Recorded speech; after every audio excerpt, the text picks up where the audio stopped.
I'm here with Don Campbell, and I'm happy that you're here, Don. Well, thank you. I'm happy to be here. Yeah. Don is an artist, and he is I don't know, I want to say kind of a spiritual guide in a lot of ways for creativity, as well as a writer. And he just wrote a really fantastic book on creativity as well.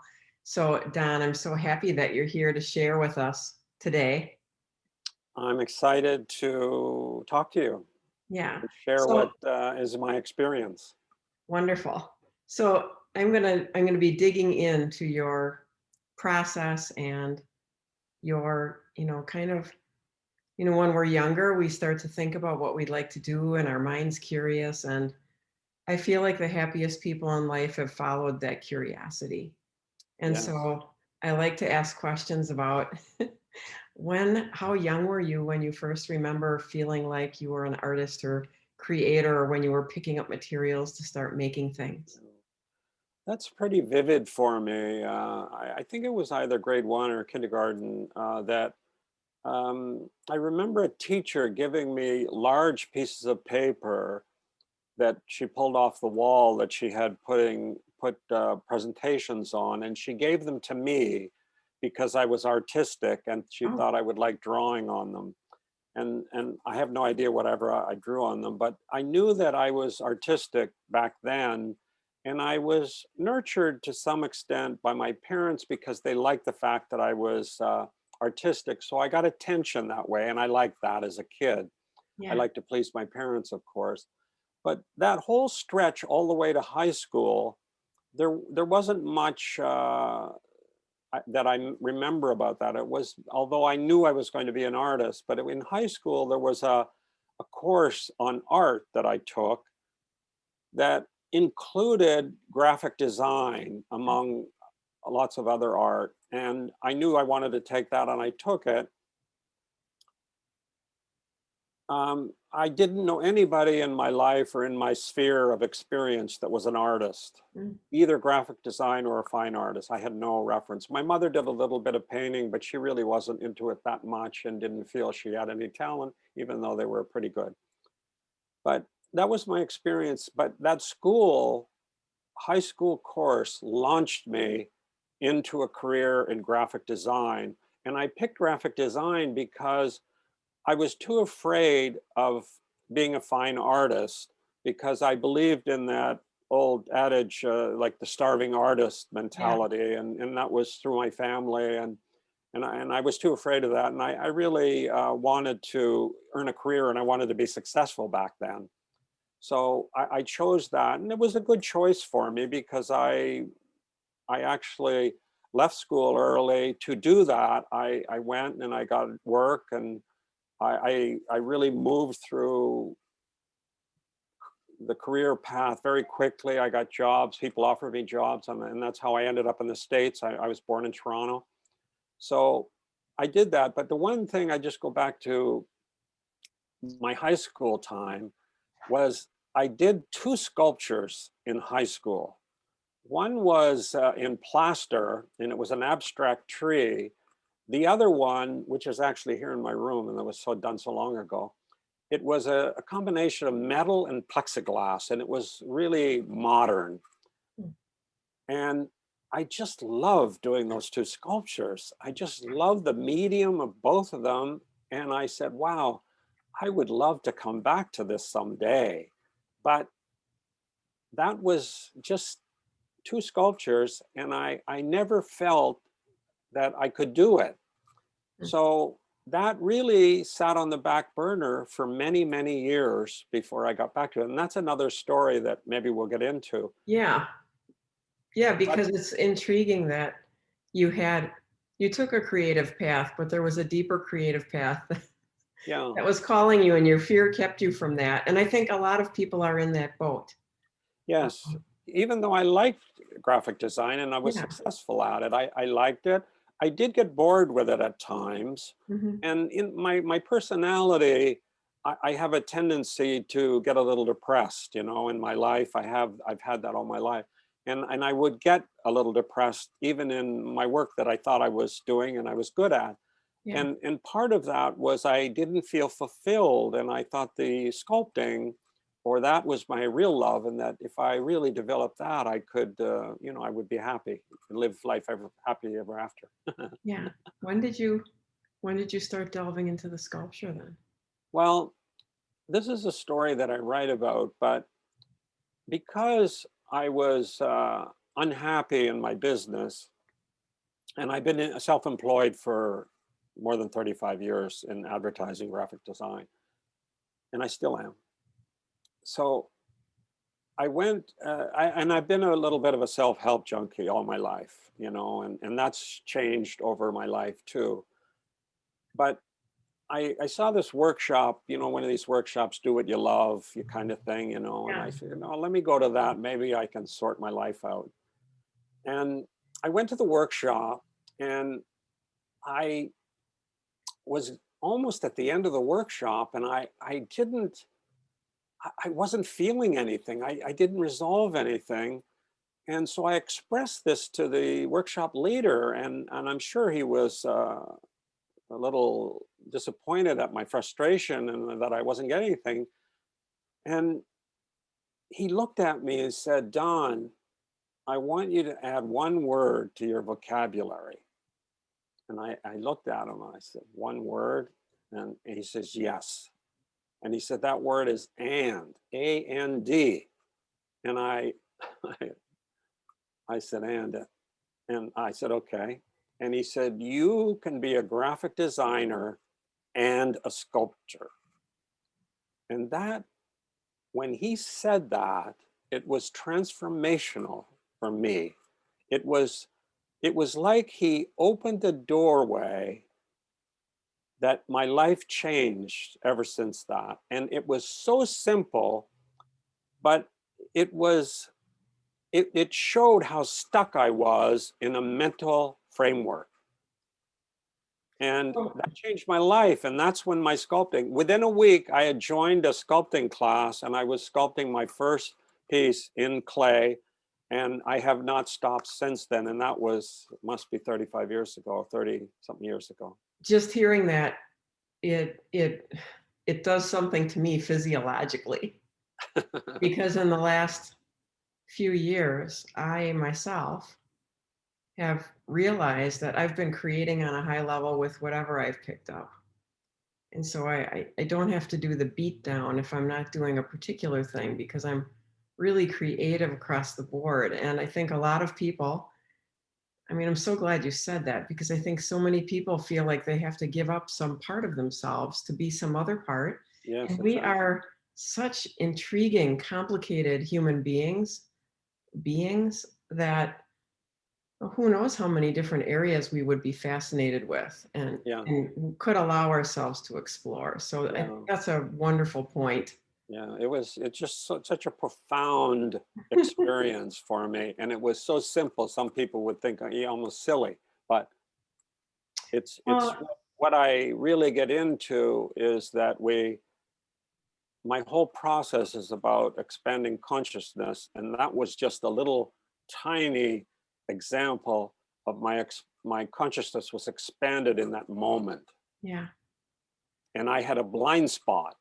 My blind spot was that I couldn't do both, or there was some block there that I thought I had to do one or the other, which was simply not true. Yeah. That's a truth. That's a truth for many. Yes, yes. You can have both and even more than both. You can do a lot of things. You can keep using and. Yeah. So just before we move on to some other things, how did you find yourself expressing yourself most as a younger person coming up through to be the artist that you are now? And I mean, how did your making change?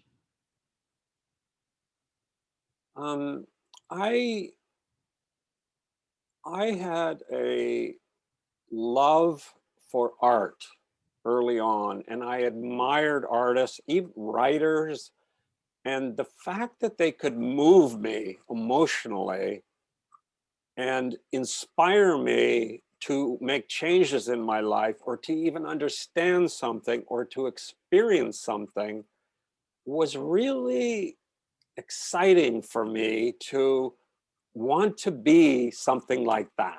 Yeah. And I wanted my art to speak, to say something, to move people. Mhm. And in the fact that my art and my life has merged together now at this stage of my life, that my life is kind of a piece of art. And they're kind of merged so closely together that they just almost the same, in the sense that that's what I try to do with my life. It's a creative process. I'm a Yeah. creator, Yeah. and what's going to happen today? What am I going to create today? Yeah. Where do you feel like your work emanates from? Well, at this stage of my life, my work emanates from what we would call the field. Some people would call the collective unconscious, would be the source. It could be all of the Higgs field, if you're a scientist, the quantum field, whatever you want to call it. I don't necessarily understand it, but I don't have to. I'm the experiential proof of it, and I use it anyway, just like the great artists did in the past, and they're still doing it today. Some people, great musicians like Beethoven and many others, say it was God speaking to me. Something just came to me. This song just came to me. It was all there. It was like a knowing or an insight. Didn't come in words. It comes in a knowing. Yeah. And that knowing sometimes, and I can give you examples of this in my work, that I can feel it. I know that there's something there. It's just out of my reach, but it's in the future, just just ahead of me, and it's in consciousness. So how do I bring that to me? How do I get, and I have to meet it. And I use that feeling to, when it's a sculpture, I move the clay. I move the clay. Something wants to be created in form. It's not coming from my head, although I'm using my brain. I've got lots of experience. I know what anatomy looks like. I've studied it. I know how to move the clay. I know the proportions of a face. I know how this to do that. And that's all my mind.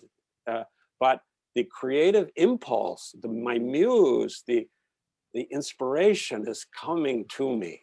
Yeah. And I have to meet it. I have to move towards it and bring it to me. Ah, It's a that's just beautiful great. process. That's just a beautiful articulation of that. When did that start happening for you? That didn't start happening to me, even though I did it, and I can show you things that I did many, many years ago. I was doing it, but I really didn't understand what I was doing, and I Yeah. didn't have a process for it. I just simply did it because I was more like improvisational sculpting, Mhm. and I knew there were great improvisational jazz musicians and that, and I knew some, and so I was doing that. But now I really understand the process, Yeah. and I purposely do it, and I know how to get myself in that state where it encourages it, and I create the space for that something new to land in. Is that something you can share with us, that process? Yes, I can. And if you want, I can share my screen and I can take you through this process of deep listening um, that I use. And I take it from Otto Scharmer's Theory U, which is a book he wrote, and he has a Presencing Institute. And it's not necessarily for art, but I, I learned it from him. And Theory U is a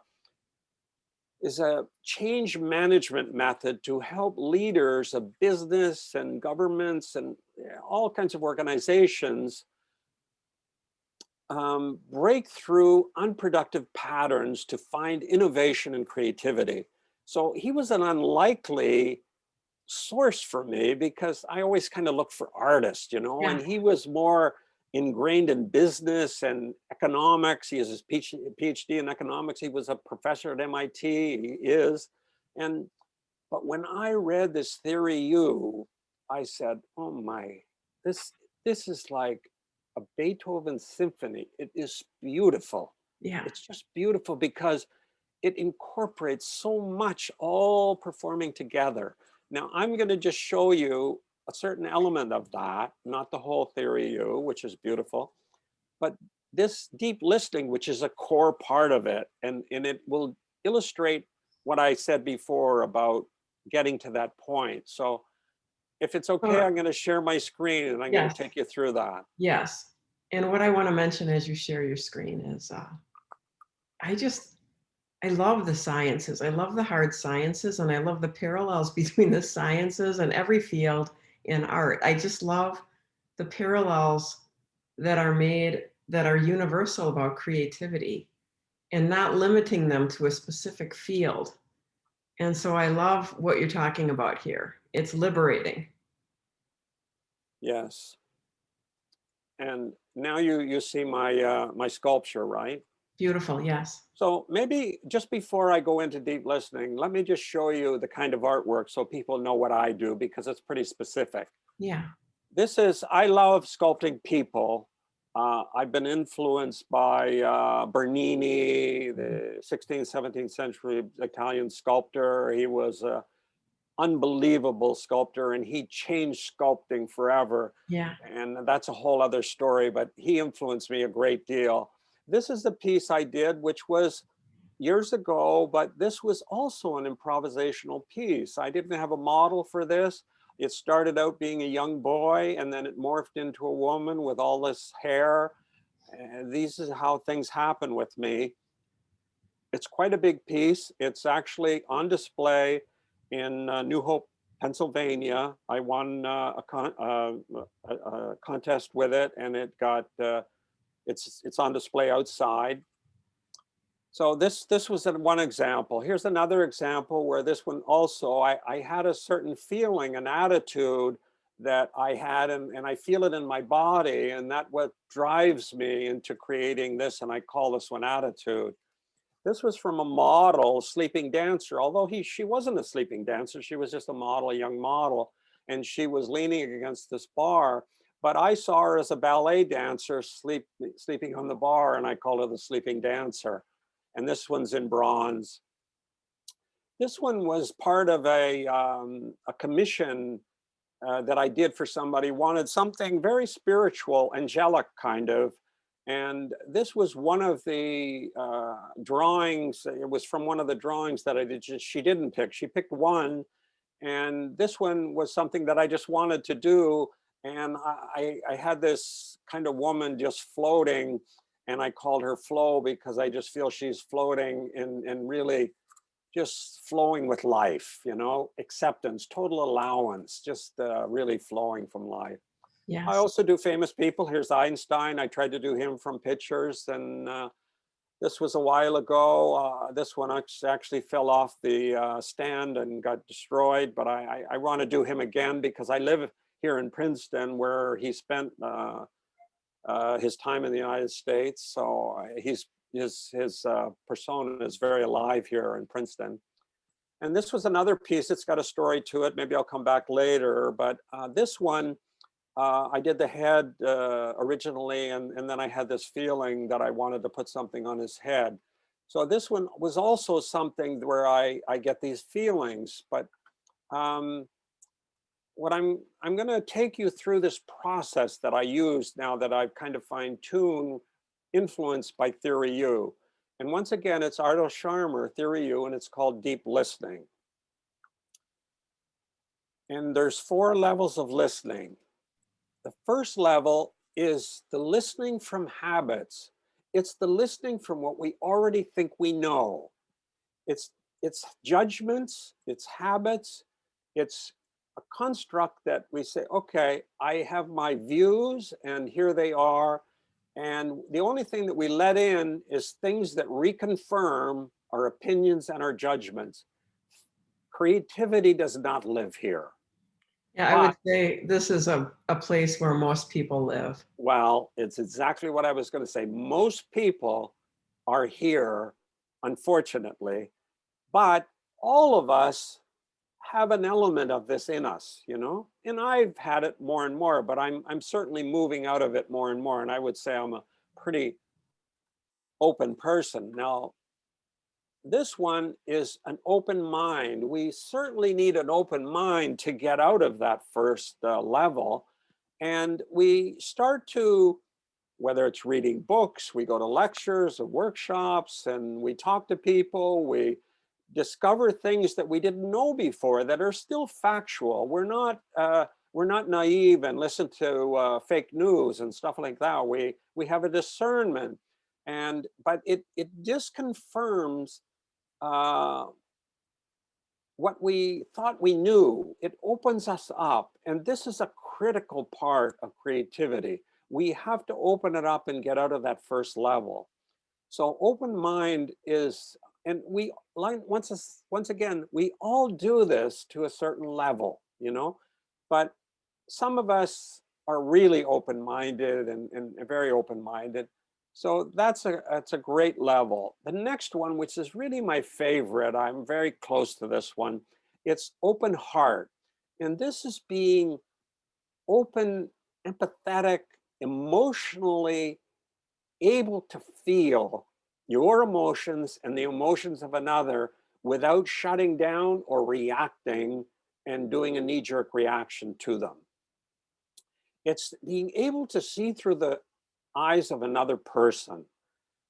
And this is so beautiful, and it's really what the world needs right now, because we're operating without this and we never really get to know the other.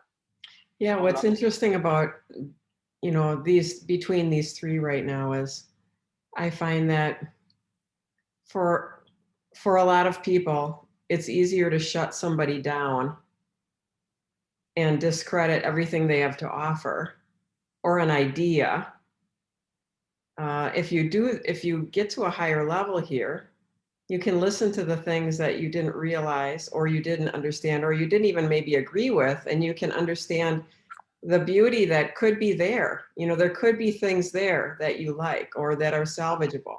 Absolutely, that's a great point. It's really having the courage to let go of some of your old patterns, and these steps really help us to do that. And it's so liberating and so freeing, and it's just inspiring to do this, to go through this. And I have a bit of a workbook, part of my book that helps you take you through this process. Yeah, it's loving also. It's It, loving. It's like when you love someone, you don't want to shut them down. So these this opening is a well, that's why I said the open heart is close to me, because really it's the vibration of love, and it really is. And you could spend a lot of time talking about an open heart and what that means, because the open heart can be in your behaviors a lot of different ways. And I have a whole nother system of just opening your heart.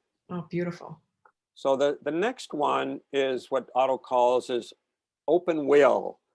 And that is the will to greet the future that wants to emerge, that creating space through presencing, connecting to emerging future whole, shift in identity and self. This is from an ego self to an echo self, the larger part of me. And this is what really we've just gone through simply here, is we've expanded our consciousness. Yeah, We've beautiful. really expanded our consciousness from an individual ego that's trapped, like I was, with I didn't understand and I didn't know that I could do two things at once.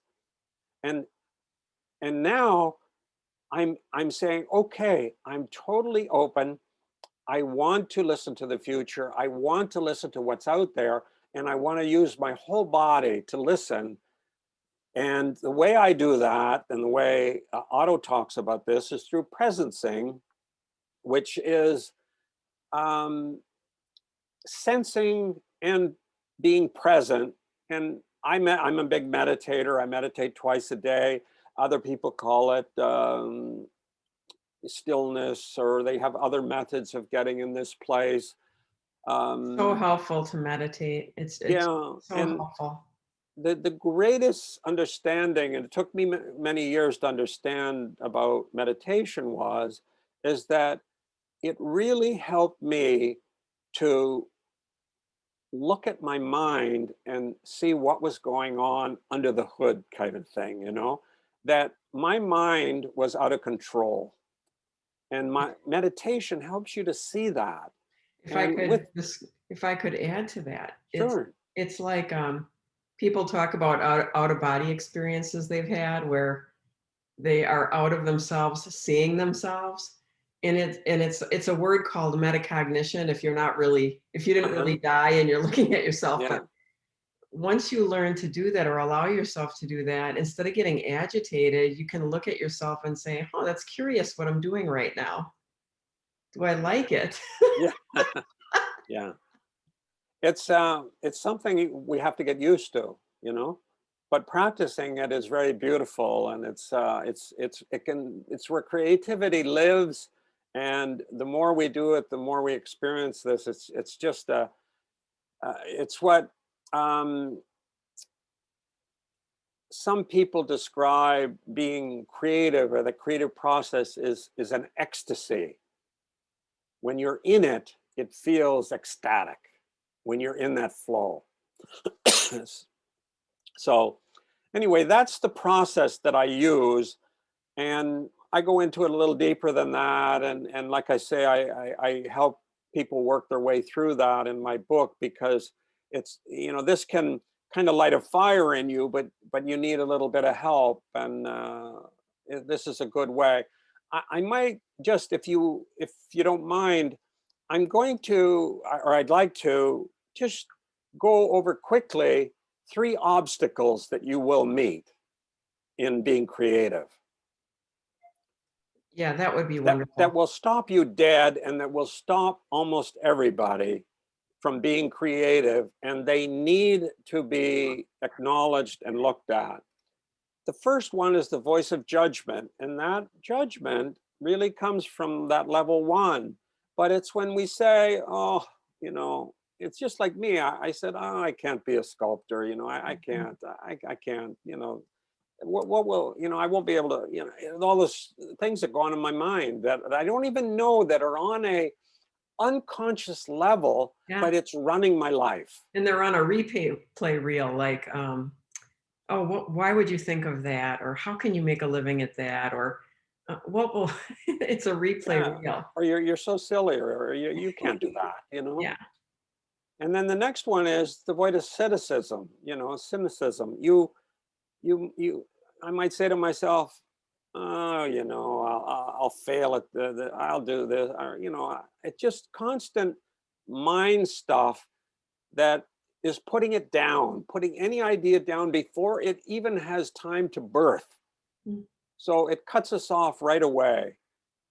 And then the last one is fear. I mean, we all have fear yeah, about something new.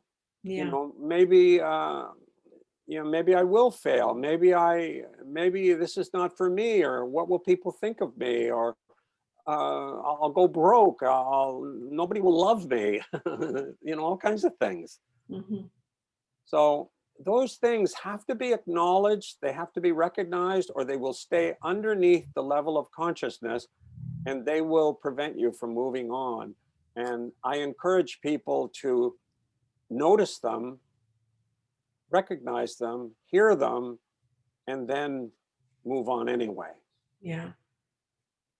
So at this point, I can stop sharing my screen if you like, and we can go on with your line of questions. Yeah, that's wonderful.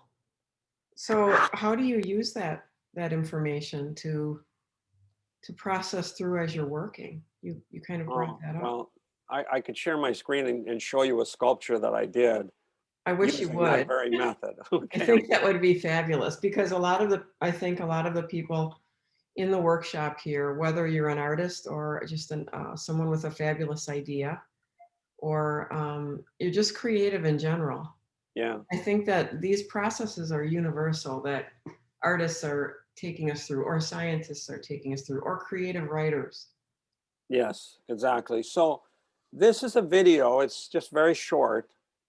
And I'm just going to give you some background here. I saw a picture of my grandfather on my brother's wall in his basement a few years back. And I just happened to see it. And I thought, wow, my grandfather was kind of odd looking. You know, he was kind of odd looking. And I just saw it for, I would say, 3 to 5 seconds. And then I moved on. But that image would not stop in my mind. It just kept going and going. And I found that I had some judgments against my grandfather. And it just, like some other images and how some sculptures were born, it just wouldn't let go. And then I finally thought, wow, I'm going to sculpt my grandfather, but I don't want to look at any other pictures. And I wasn't close to my grandfather. And I don't think I have any pictures of my grandfather. But I said, this feeling that I have, I wonder if I can follow that feeling and see what will emerge. I don't necessarily want to copy or make a sculpture of my grandfather, but I know that it's going to look like him somewhat, but I don't want my mind coming in. I don't want to say he should look like this or he shouldn't. I want my hands and this input that's coming into me guide me through this. So I'm going to start this video, and I'm just gonna, you see that moving okay? Okay, so this is obviously how I start a sculpture. I build an armature and I start, this is oil-based clay. I Yeah. work in water-based clay a lot too. So I start, I know this is where my brain is working. I know how to start a sculpture. I know the proportions. I know what a skull looks like. I know how big it is. I know Yeah. anatomy. So I'm using my brain here. It's working, it's thinking. I'm using all my experience here. So I'm working away at it, and I'm starting to build the head on this. It's taking no real shape, but now it's beginning to be an actual head. Now I'm beginning to get the skull and the shape, the nose, the lips are coming on. I'm all sensing this. I'm sensing it. It's coming through me.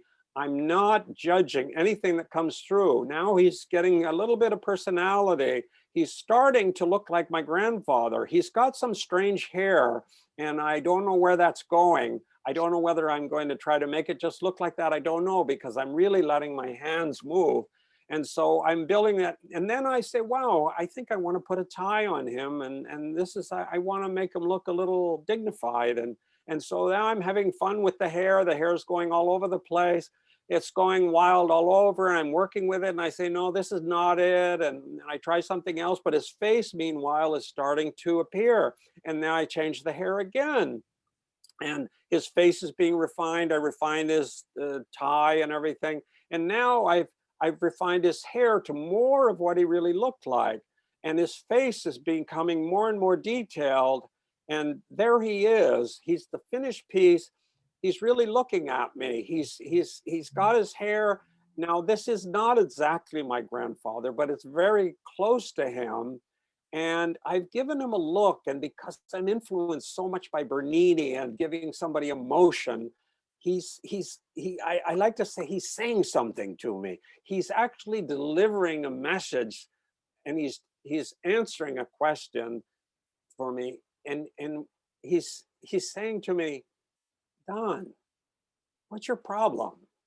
I like my hair. I like my mustache. I like who I am. And you know, this whole sculpting process with him was an exercise in me looking at him from a different perspective rather than how I judged him.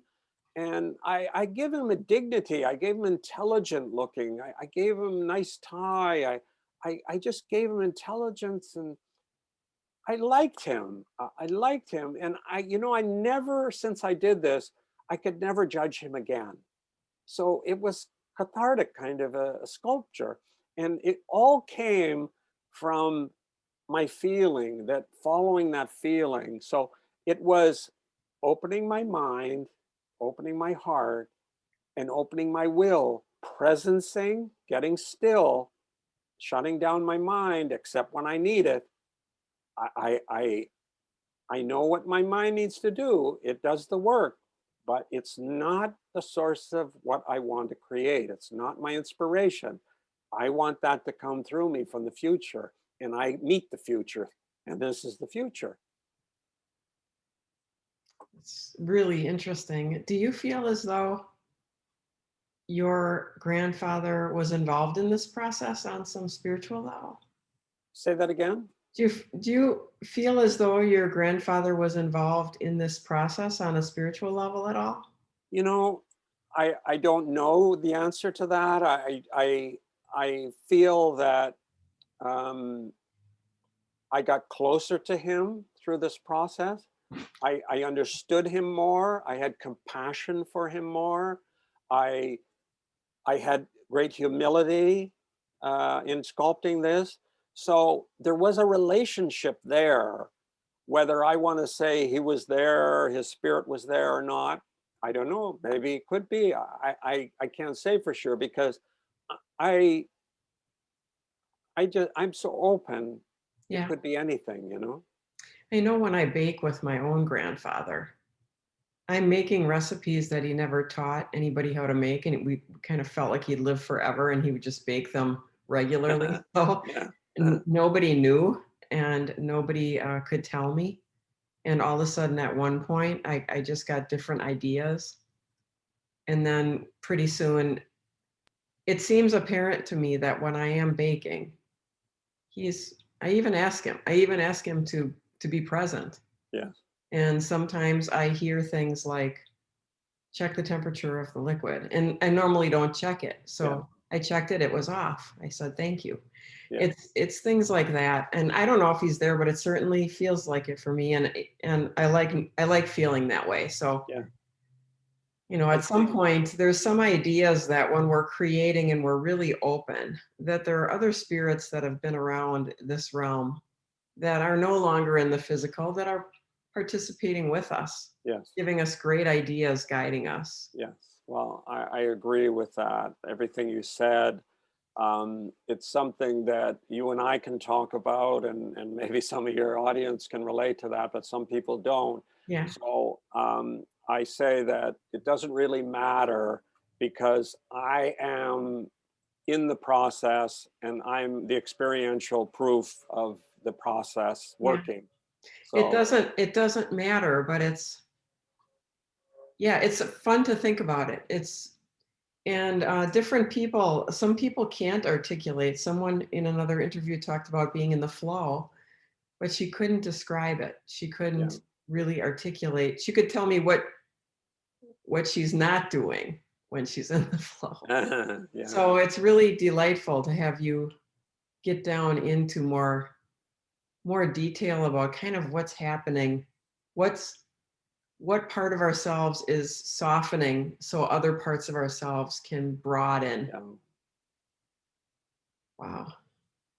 This is So what I believe that humanity has to move towards is a more conscious level of living to be able to get outside of that level one that we're all locked in, especially when you look at our politics today or our business. A lot of things is they're so entrenched in old paradigms of thought and the way they believe their judgments and their patterns.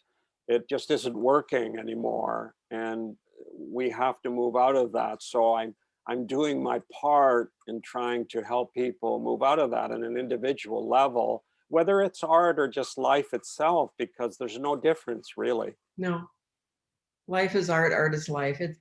You can't even decide which word to put first. Yeah.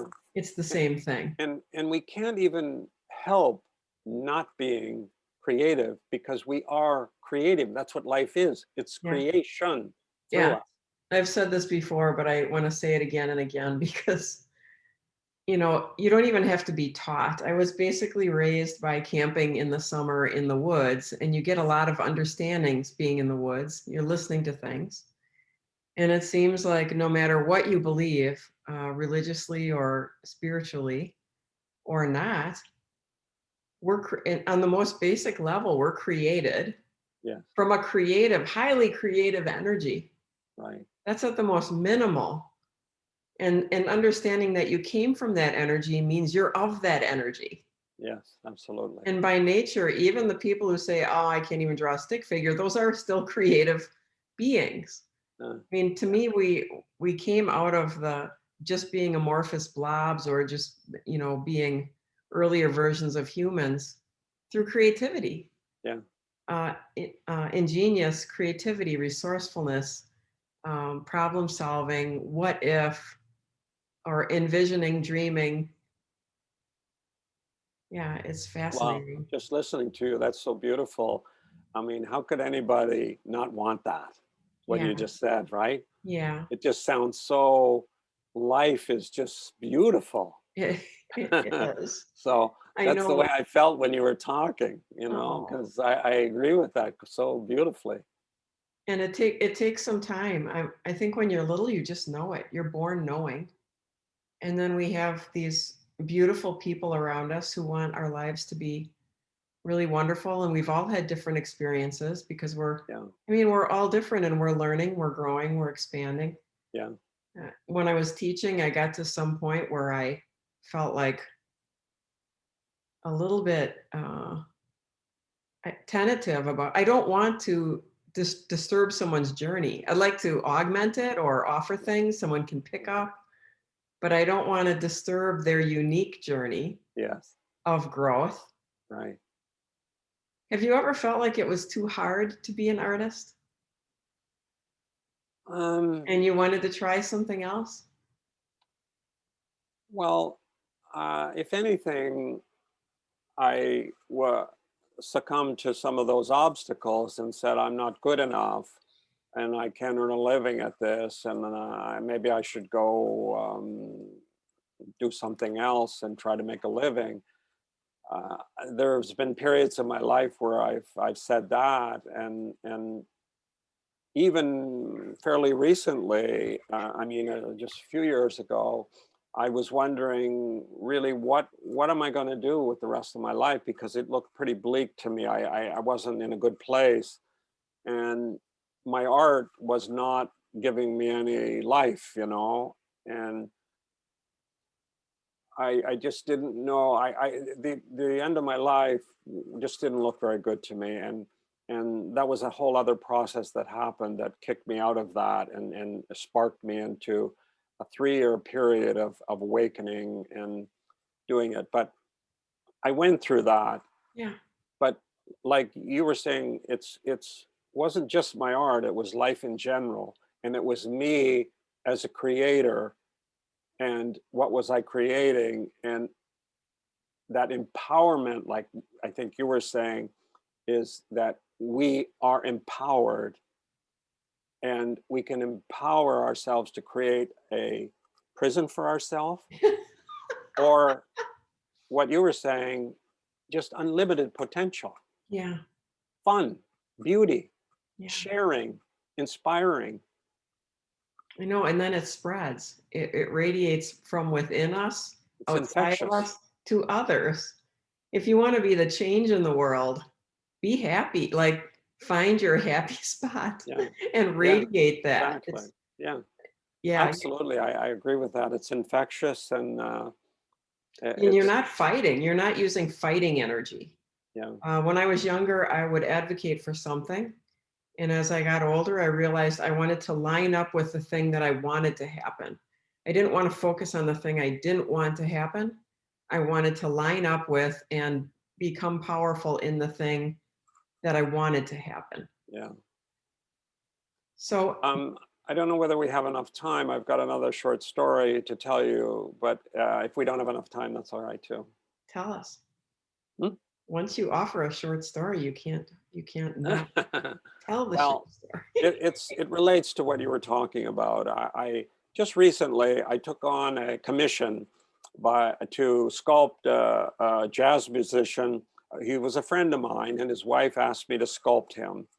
And I said, sure, I will do it without really thinking about it, because I needed lots of pictures of him. And I said, you'll have to give me a lot of pictures of him, even though I knew what he looks like. That's not going to be enough for me. And I knew that I had to make it look like him. I was Yeah. taking on a job that really had to look like him. So she gave me pictures, maybe 30 pictures, and it spanned about 30 years. So I had him young and old, and also quite a bit of weight gain. So I had no two pictures that look alike, and I didn't have 360 degrees. So I said I'd try it anyway, and I'll try it. And I started sculpting him, looking at the pictures, and I even signed up for a course to sculpt a portrait because I thought maybe that will help me. And it did help me to a certain degree. But I got to a point where I was stuck. I had him very close, but he just wasn't, something was wrong. And I Yeah. was getting to this point that you mentioned. I doubted myself. I said, what the hell am I doing? I shouldn't be doing this. I should never have said yes to this. I was really got myself in such a state that I was getting depressed Yeah. because I didn't know what to do. So I said, okay, I just have to leave this alone for a while. And I tried to forget about it, although I couldn't quite forget about it. And so it was in this level 4 that I was in that sometimes I'm in when I'm coming out of sleep. I'm in presence, I'm in this deep level. And something came to me so beautiful and so clear. It said to me, and not so much in words, but and prior to this, I had nobody except my wife to look at this to tell me what's wrong with it. And my wife's not a sculptor, so she doesn't know. So I had Yeah. no expert to turn to. So I was really frustrated. I didn't know who to turn to. So this voice said to me, contact this woman who did the workshop in England and see if she will critique it for you. Oh, I woke up so energized from that.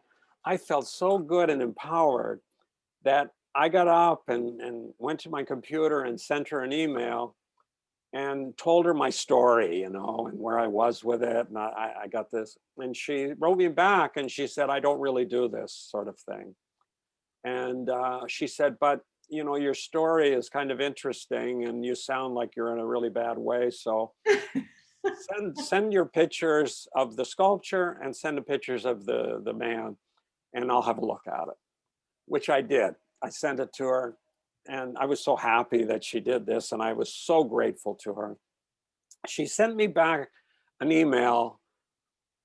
She was so complimentary about my sculpture that she said, wow, you've done something here that is so difficult. You've captured his personality and his essence of him inside, which is what I was trying to do, Bernini kind of way.